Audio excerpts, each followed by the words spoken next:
Assalamu alaikum wa rahmatullahi wa barakatuh. Que la paix, la miséricorde et la bénédiction d'Allah soient sur toi qui écoutes ces paroles en ce mardi. Écoute attentivement et surtout reste avec moi jusqu'à la fin, car une surprise spirituelle t'attend, une chose que très peu de personnes prennent le temps de faire mais qui peut, par la permission d'Allah, laisser une trace durable dans ton cœur.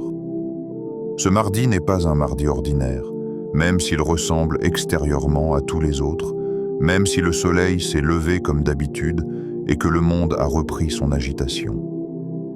Il peut devenir un tournant silencieux dans ta vie, non pas par un bruit, non pas par un événement spectaculaire, mais par un instant de connexion sincère entre toi et ton Seigneur. Un mardi où Allah Tout-Puissant allège ton cœur sans que personne autour de toi ne s'en rende compte. Un mardi où une porte invisible s'ouvre alors que tu pensais que tout était fermé. Un mardi où une invocation simple, prononcée dans le calme de l'aube, monte jusqu'au ciel. Ce que tu vas entendre maintenant ne demande ni richesse, ni long discours, ni effort compliqué, mais seulement un cœur présent après la prière du Fajr. Et c'est justement pour cela que très peu de gens en connaissent la valeur. Car beaucoup sont pressés de quitter ce moment, pressés de retourner au sommeil ou aux préoccupations de la vie, sans réaliser que les plus grands changements commencent souvent dans le silence. Avant d'aller plus loin, je t'invite sincèrement à t'abonner à cette chaîne si ce genre de rappel nourrit ton cœur et te rapproche d'Allah. Et écris en commentaire un mot simple mais puissant en lien avec ce message. Par exemple, « Allah me suffit », afin que ce rappel ne reste pas seulement une parole entendue, mais un engagement que tu laisses gravé ici. Partage aussi cette vidéo à une personne que tu aimes, peut-être quelqu'un qui traverse une fatigue intérieure, car tu ne sais jamais quelle parole Allah utilisera pour apaiser un cœur. Et surtout, ne quitte pas cette vidéo avant la fin, car ce qui t'attend n'est pas un simple ajout, mais une clé spirituelle que beaucoup négligent et qui peut donner un sens encore plus profond à ce que tu vas pratiquer ce mardi. Ce rappel s'adresse à toi si tu te sens parfois lourd sans raison apparente, à toi qui fais tes prières mais qui ressens encore une inquiétude persistante, à toi qui avance mais avec un cœur fatigué. Il s'adresse aussi à toi qui penses aller bien, car même les cœurs stables ont besoin d'être entretenus et même les âmes apaisées ont besoin de se rappeler sur qui elles doivent réellement s'appuyer. Sache que les moments qui suivent le Fajr ne sont pas des moments ordinaires. Et ce n'est pas un hasard si les pieux prédécesseurs les protégeaient comme on protège un trésor. Après le Fajr, le cœur est encore proche de l'au-delà. L'âme n'a pas encore été noyée dans le bruit du monde. Et la langue peut prononcer des paroles qui viennent du plus profond de la sincérité. Beaucoup cherchent des solutions complexes à leurs problèmes, alors qu'Allah leur a déjà montré un chemin simple, discret, mais puissant. Ce mardi peut devenir un point de bascule, non pas parce que le jour a une magie particulière, mais parce que tu choisis de t'arrêter, d'écouter et de te tourner vers Allah à un moment où la majorité des gens tournent déjà le dos à ce rendez-vous. Ce rappel n'est pas là pour te promettre une vie sans épreuves, mais pour t'enseigner comment traverser ces épreuves avec un cœur attaché à Allah. Car lorsque le cœur est bien attaché, même les difficultés prennent un autre visage. Reste concentré, ouvre ton cœur, et prépare-toi à découvrir une pratique simple mais profonde. Car parfois, ce sont les actes les plus discrets qui portent les plus grandes conséquences. Et ce mardi pourrait bien être le début d'un changement que toi seul ressentiras d'abord, mais dont les effets se feront sentir bien au-delà de ce que tu imagines. Pourquoi le mardi est un jour à ne pas négliger? Dans l'islam, chaque jour porte en lui une sagesse, une fonction, une opportunité particulière que beaucoup traversent sans jamais s'arrêter pour la contempler. Certains jours sont évidents, presque imposés dans la conscience collective. Le vendredi, avec sa lumière particulière, ses rappels, son appel à la prière qui résonne plus fort dans les cœurs. D'autres jours passent plus discrètement, sans annonce, sans symbole apparent, sans attente particulière. Le mardi fait partie de ces jours-là. Il n'est pas entouré de rituels spécifiques connus du grand public. Il n'est pas célébré. Il n'est pas redouté. Et c'est précisément pour cela qu'il est souvent oublié. Pourtant, ce que l'on oublie le plus est parfois ce qui agit le plus profondément. Le mardi arrive après le lundi, jour de reprise, jour de charge, jour où beaucoup reprennent le poids de leurs responsabilités. Le lundi épuise souvent les âmes avant même qu'elles ne s'en rendent compte. Et le mardi, lui, hérite de cette fatigue silencieuse. Les corps sont déjà engagés dans la semaine, les esprits sont pris par les décisions à venir, les obligations s'accumulent, et le cœur commence parfois à se sentir lourd sans raison claire. C'est un jour où l'on avance, mais où l'on avance souvent mécaniquement. Un jour où l'on fait, mais où l'on ne ressent plus autant. Un jour où beaucoup portent des pensées non exprimées, des inquiétudes non partagées, des attentes repoussées. Dans cette apparente normalité, le mardi devient un révélateur. C'est souvent le jour où les décisions importantes commencent à se former, même si elles ne sont pas encore visibles. Des choix professionnels, des orientations personnelles, des résolutions intérieures prennent racine dans le silence du mardi. Et c'est aussi un jour où les épreuves, petites ou grandes, commencent à peser davantage. Non pas parce qu'elles sont plus nombreuses, mais parce que le cœur commence à se fatiguer de les porter seul. C'est là que beaucoup continuent sans s'arrêter, sans parler à Allah de ce qu'ils ressentent réellement, pensant que l'invocation doit attendre un jour spécial, un moment idéal. Or, l'islam nous enseigne exactement l'inverse.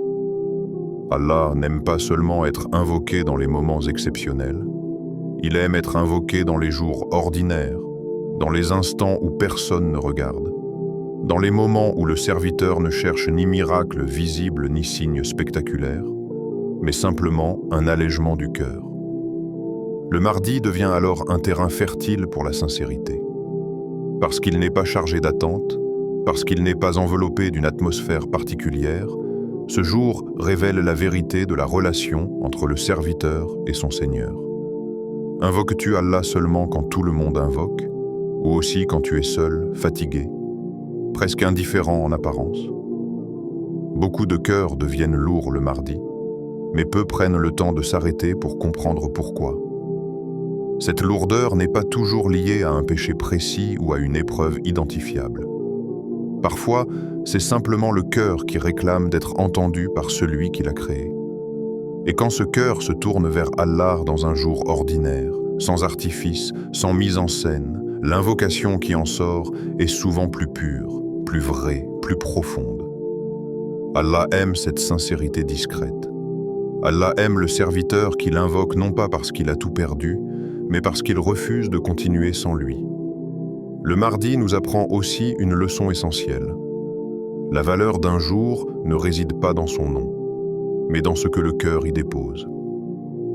Ce jour peut être banal pour le monde, mais immense auprès d'Allah si le serviteur choisit d'y placer sa confiance, son tawakkul, son besoin. Et souvent, ce sont ces jours-là qu'Allah utilise pour préparer quelque chose de plus grand. Les grandes ouvertures ne commencent pas toujours le vendredi. Elles commencent parfois un mardi silencieux, dans une invocation discrète, dans un moment où personne n'applaudit, mais où le ciel écoute. Ainsi, négliger le mardi, c'est parfois négliger une opportunité cachée. Une opportunité de parler à Allah sans distraction, sans comparaison, sans pression spirituelle. Une opportunité de lui confier ce que l'on n'ose même pas formuler clairement. Et c'est précisément dans ces jours ordinaires, quand le serviteur se tourne vers Allah sans condition, qu'Allah aime être invoqué avec sincérité, car la sincérité se reconnaît dans ce qui est fait sans témoin et sans attente immédiate. Le Fajr, un moment où les invocations sont exaucées. La prière du Fajr n'est pas simplement une prière parmi les 5. Elle est une frontière. Une frontière entre la nuit et le jour, entre le sommeil et l'éveil, entre le monde invisible et le monde visible. Le prophète, que la paix et le salut d'Allah soient sur lui, a accordé une importance immense à ce moment, non seulement par ses paroles, mais par sa pratique constante. Le fajr n'est pas lourd, il n'est pas long, il n'est pas complexe, mais il demande une chose rare: vaincre le sommeil pour Allah. Et ce simple effort place déjà le serviteur dans une position particulière auprès de son Seigneur. Après le fajr, quelque chose de subtil se produit. Le cœur est encore pur, non pas parce que le serviteur est exempt de faute, mais parce que l'âme n'a pas encore été saturée par les préoccupations du monde. Les pensées sont moins bruyantes, les distractions sont limitées, et le cœur est plus réceptif. L'âme est calme, comme une surface d'eau encore intacte, non troublée par les vagues de la journée. Le monde, lui, est silencieux. Les voix sont absentes, les obligations ne crient pas encore, et ce silence n'est pas vide. Il est rempli d'une présence que seuls ceux qui s'y arrêtent ressentent. C'est dans ce contexte que l'invocation prend une autre dimension. Après le fajr, l'invocation n'est pas une demande précipitée, elle devient un dialogue intime. Le serviteur ne parle pas à Allah pour se débarrasser rapidement d'un souci, mais pour déposer ce qu'il porte avant d'affronter la journée. Les savants ont souvent rappelé que ce moment est un moment de baraka, un moment où les invocations sont plus proches d'être acceptées, non pas par une formule magique, mais parce que le cœur est présent. Et la présence du cœur est l'essence même de l'invocation acceptée. Beaucoup prient le fajr, mais peu restent après. Ils accomplissent l'obligation, puis quittent ce moment comme on quitte une formalité. Pourtant, rester quelques instants après le fajr, invoquer Allah, le mentionner, répéter un verset avec concentration, transforme complètement l'expérience spirituelle.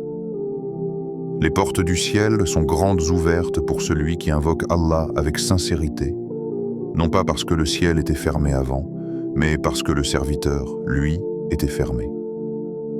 Après le fajr, le serviteur est plus ouvert, plus humble, plus conscient de sa dépendance. Ce moment enseigne aussi une autre réalité. Allah n'a pas besoin de longues paroles.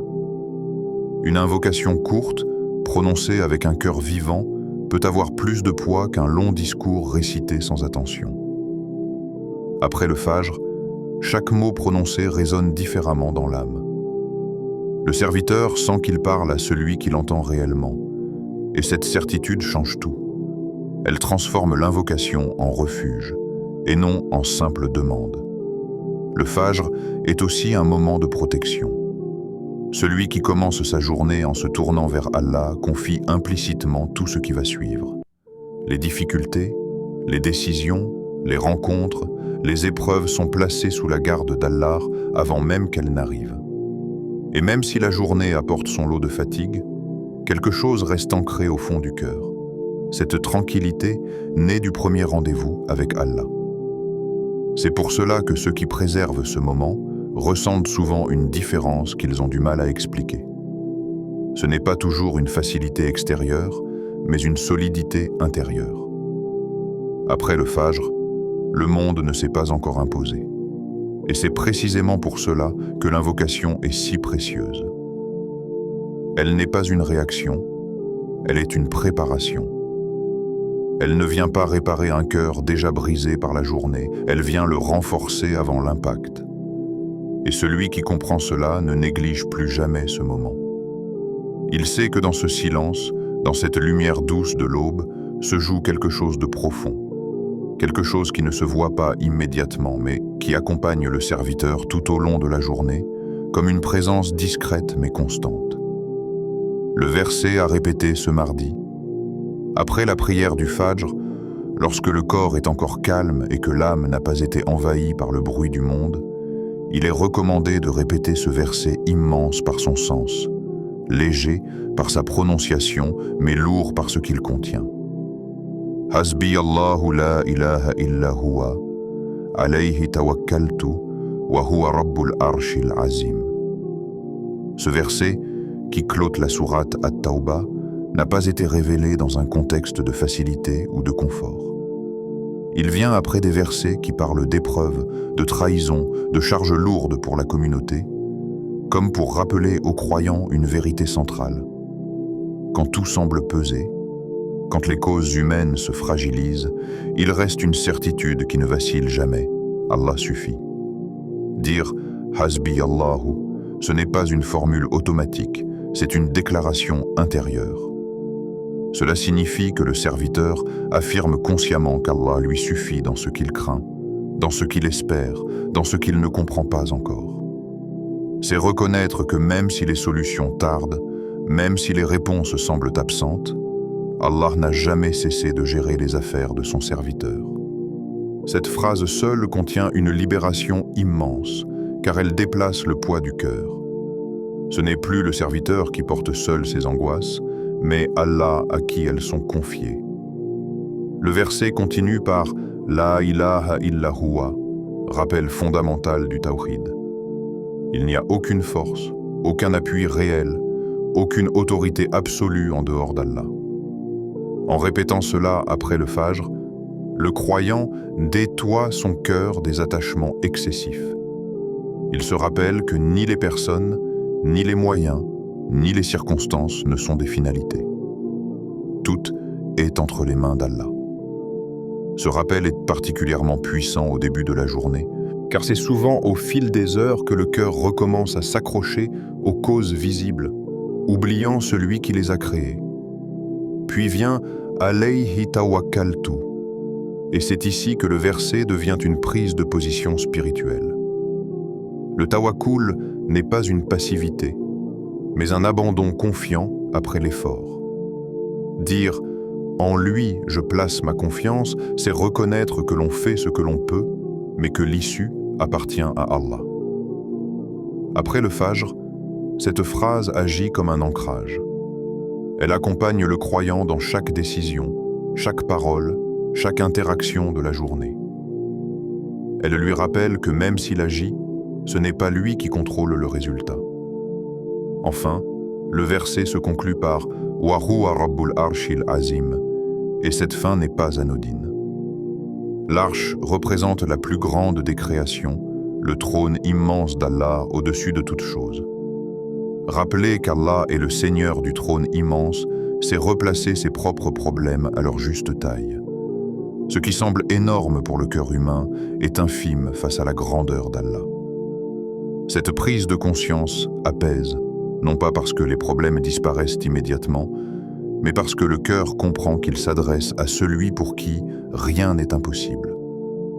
Répéter ce verset après le Fajr, ce mardi, ce n'est donc pas simplement réciter une phrase. C'est reconstruire intérieurement l'ordre des priorités. C'est remettre Allah au centre, non pas en théorie, mais dans un moment concret, précis, vécu. Chaque répétition renforce cette vérité.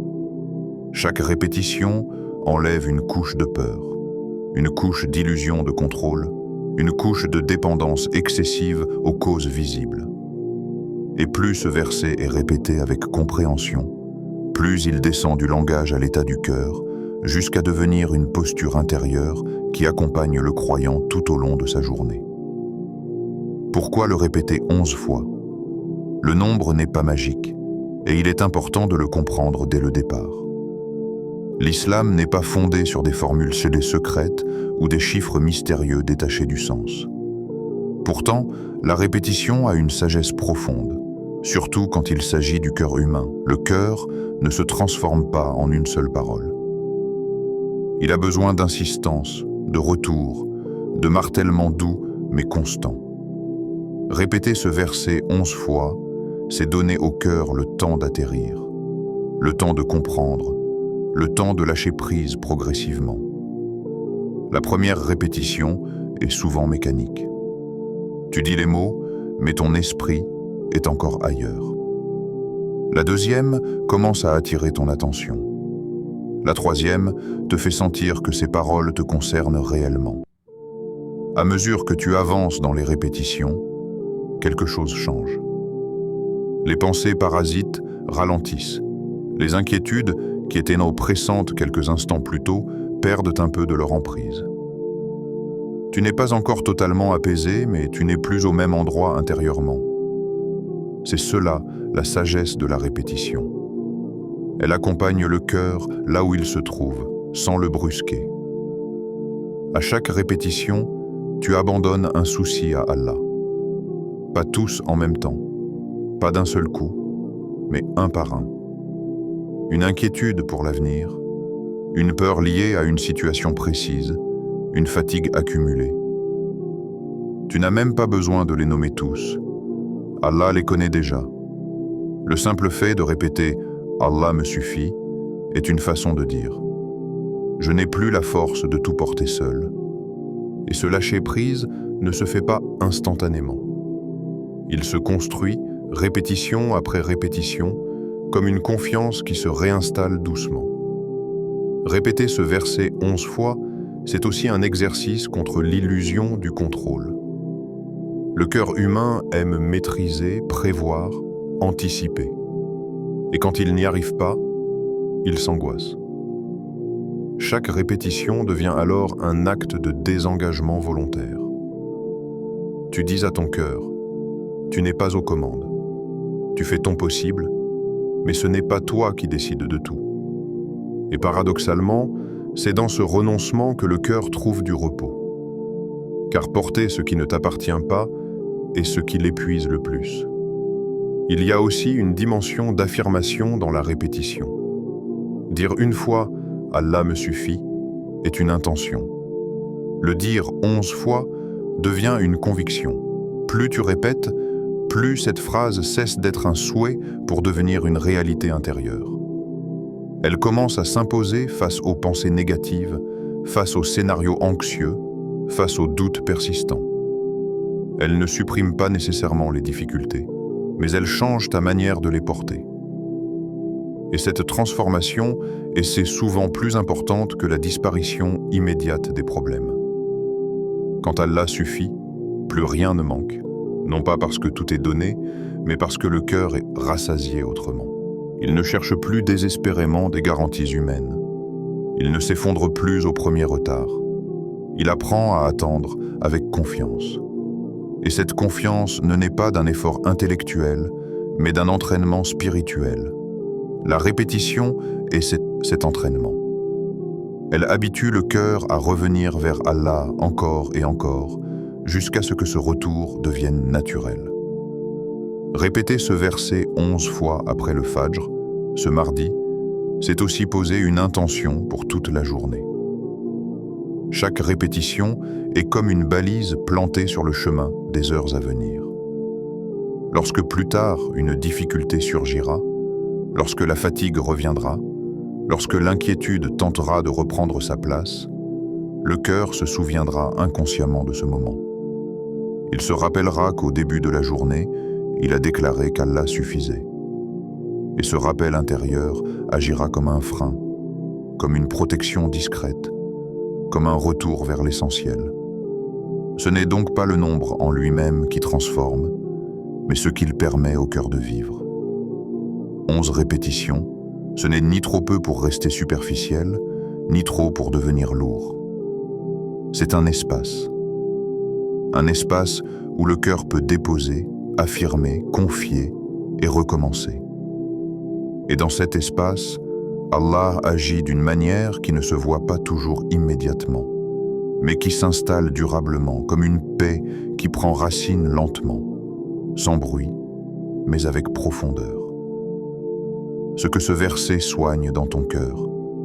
Il existe des douleurs que personne ne voit, des poids que l'on porte sans jamais les nommer, des fatigues qui ne viennent ni du corps, ni du manque de sommeil, mais d'un cœur trop sollicité, trop inquiet, trop chargé. Ce verset n'agit pas à la surface. Il ne vient pas embellir une journée déjà facile. Il descend là où peu de rappels arrivent, dans les zones fragiles du cœur, celles que l'on cache même à soi-même. Lorsqu'un serviteur répète « Hasbi Allahu la ilaha illa huwa », il ne récite pas seulement un verset, il expose son cœur à une guérison progressive, parfois invisible, mais profondément réelle. L'angoisse est souvent la première chose que ce verset vient apaiser. Cette angoisse n'est pas toujours liée à un événement précis. Parfois, elle est diffuse, constante, comme un fond sonore intérieur. Une inquiétude sans nom qui accompagne chaque pensée. Elle vient du sentiment de devoir tout gérer, tout anticiper, tout prévoir. En répétant que Allah suffit, le cœur reçoit un message clair. Tu n'es pas seul à porter cela. Cette prise de conscience ne supprime pas immédiatement l'angoisse, mais elle commence à la fissurer. Elle enlève au cœur l'obligation irréaliste d'être fort en permanence. La peur du futur est une autre blessure profonde que ce verset soigne lentement. Le futur est incertain par nature, et pourtant, le cœur humain déteste l'incertitude. Il veut des garanties, des assurances, des preuves. Quand il ne les trouve pas, il se crispe. Ce verset ne donne pas de détails sur demain, mais il rappelle une vérité plus importante. Celui qui a géré hier et aujourd'hui sera aussi le Seigneur de demain. En répétant ce verset, le cœur apprend à déplacer son regard. Il cesse de fixer l'inconnu pour se tourner vers celui qui le maîtrise parfaitement. Il y a aussi cette fatigue intérieure que beaucoup ressentent sans pouvoir l'expliquer. Une lassitude de l'âme, une impression d'être épuisé même après le repos. Cette fatigue naît souvent d'un combat intérieur constant. Vouloir bien faire, vouloir réussir, vouloir tenir sans jamais s'autoriser à déposer le fardeau. Ce verset agit comme une permission spirituelle. Il dit au cœur, « Tu as le droit de te reposer sur Allah. Tu as le droit de ne pas tout comprendre. Tu as le droit de ne pas tout porter. » Et cette permission est déjà une forme de guérison. Les blocages invisibles font aussi partie de ce que ce verset soigne. Ces blocages ne sont pas toujours extérieurs. Parfois, ce n'est pas la situation qui est fermée, mais le cœur qui est figé par la peur, par le doute, par l'accumulation de déceptions passées. En répétant que Allah est le Seigneur du trône immense, le cœur se rappelle que rien n'est réellement bloqué pour celui qui détient toute chose. Cette certitude commence à desserrer les nœuds intérieurs. Elle redonne au cœur la capacité d'espérer sans naïveté, de patienter sans se résigner. Beaucoup cherchent des solutions partout. Ils multiplient les démarches, les conseils, les stratégies. Tout cela a sa place, mais lorsque le cœur est oublié, aucune solution ne suffit vraiment. Allah n'attend pas du serviteur qu'il renonce à agir. Il attend qu'il lui confie sincèrement ses affaires. Et confier ses affaires à Allah, ce n'est pas une phrase abstraite. C'est un acte intérieur répété, renouvelé, vécu. Ce verset devient alors un langage entre le cœur et son Seigneur. Un langage simple mais honnête. Un langage qui dit « Je fais ce que je peux, mais je te confie ce que je ne maîtrise pas. » Ce soin du cœur ne se fait pas dans le bruit. Il ne se manifeste pas toujours par des émotions fortes. Parfois, il se remarque seulement par l'absence de certaines douleurs. Une pensée anxieuse qui ne revient plus avec la même intensité. Une peur qui n'a plus le même pouvoir. Une fatigue qui ne paralyse plus complètement. Et ces petits changements sont souvent les signes les plus authentiques d'une guérison en cours. Car Allah soigne les cœurs avec une sagesse qui dépasse notre impatience. Les signes subtils après cette invocation. Lorsque le serviteur invoque Allah avec sincérité, il est naturel qu'il espère un signe. Mais l'erreur la plus fréquente est d'attendre un miracle spectaculaire, un changement immédiat, visible, incontestable. Or, Allah agit souvent d'une manière plus subtile, plus douce, plus profonde. Les signes qui suivent cette invocation ne font pas toujours de bruit. Ils se glissent dans la vie quotidienne sans annoncer leur présence. Et seuls ceux qui apprennent à observer avec le cœur les reconnaissent. L'un des premiers signes est souvent une paix soudaine. Pas une joie excessive, pas une euphorie, mais une paix stable. Une sensation que quelque chose s'est posé à l'intérieur, Le problème est peut-être toujours là. La situation n'a pas changé extérieurement, mais le cœur ne réagit plus de la même façon. Cette paix n'est pas fabriquée par la raison. Elle ne vient pas d'une solution trouvée. Elle vient d'une confiance réinstallée. Et cette paix est l'un des plus grands cadeaux qu'Allah accorde à ses serviteurs, car elle ne dépend pas des circonstances. Parfois, le signe prend la forme d'une solution inattendue. Non pas forcément celle que l'on espérait, mais une ouverture à laquelle on n'avait pas pensé. Une aide qui arrive d'un endroit imprévu. Une parole entendue au bon moment. Une opportunité qui se présente sans avoir été cherchée. Ces solutions ne sont pas toujours spectaculaires, mais elles portent la marque de la facilité. Elles s'enchaînent naturellement, comme si les obstacles s'écartaient doucement. Il arrive aussi que le signe soit une décision facilitée. Ce qui semblait confus devient clair. Ce qui hésitait se stabilise. Le cœur sait soudain vers où se diriger, non pas parce qu'il a toutes les réponses, mais parce qu'il ressent une tranquillité dans le choix. Cette facilité est un signe précieux, car elle montre que l'invocation a réorganisé l'intérieur avant de toucher l'extérieur.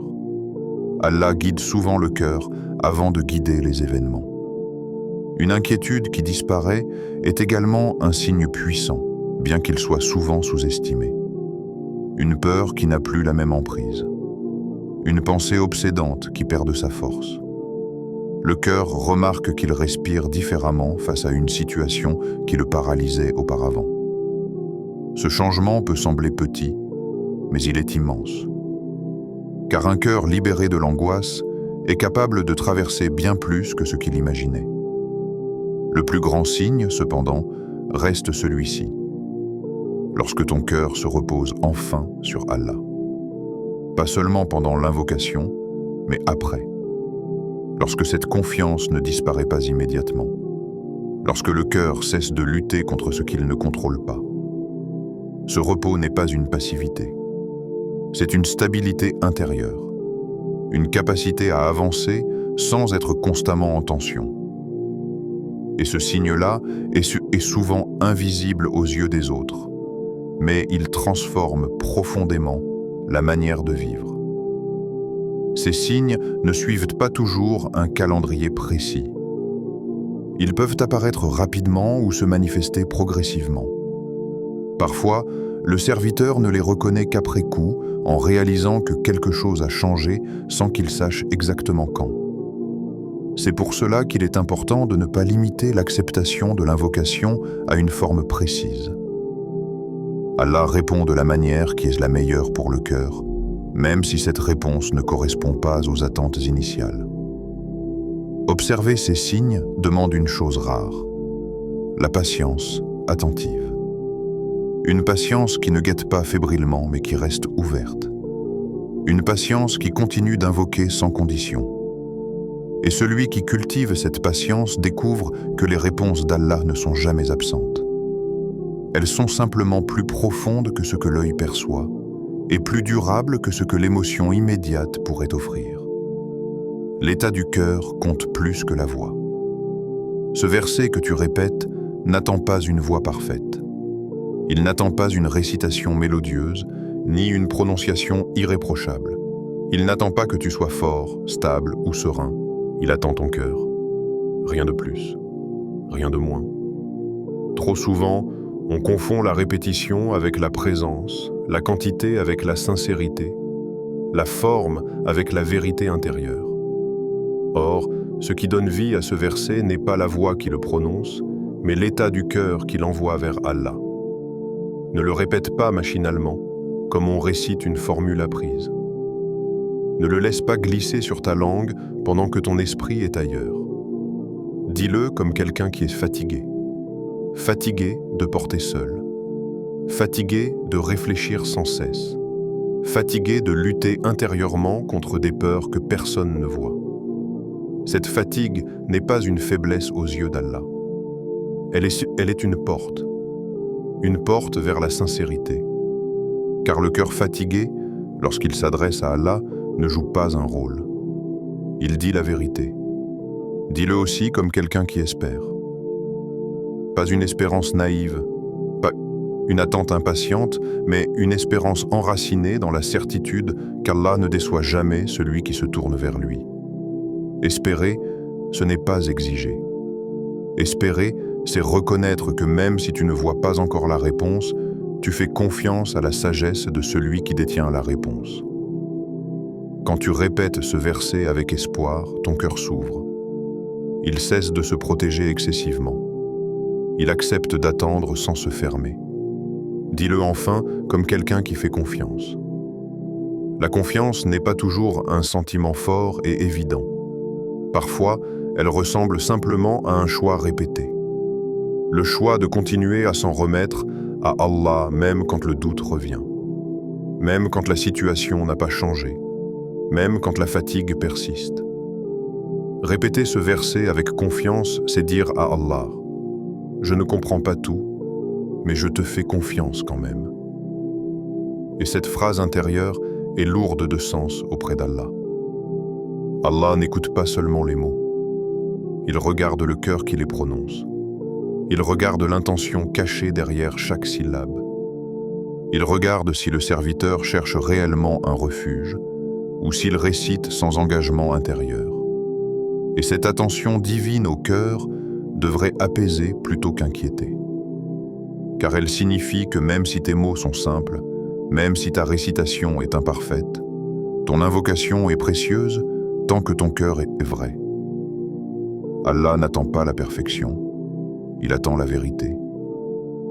Il y a des moments où le cœur est sec, où l'émotion est absente, où l'invocation semble lourde. Même dans ces moments-là, continue. Car la sincérité ne se mesure pas toujours à l'émotion ressentie, mais à la persévérance. Dire ce verset malgré la lassitude, malgré l'absence de sensation, est parfois une preuve de confiance encore plus forte.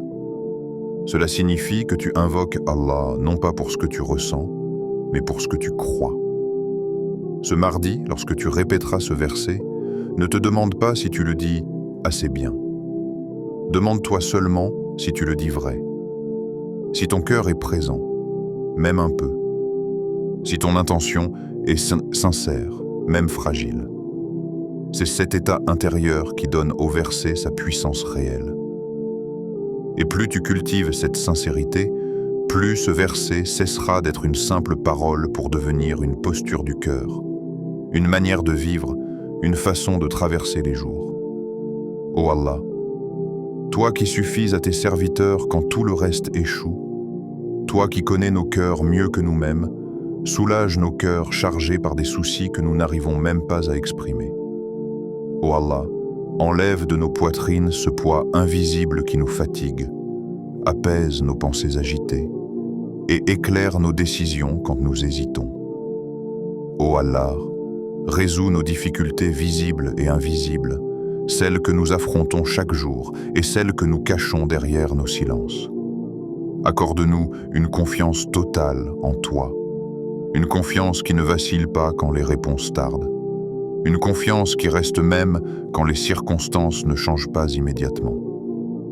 Ô Allah, fais que ce mardi soit un jour de paix pour nos cœurs, un jour de facilité dans nos affaires, un jour où nous ressentons ta proximité et un jour de rapprochement sincère avec toi.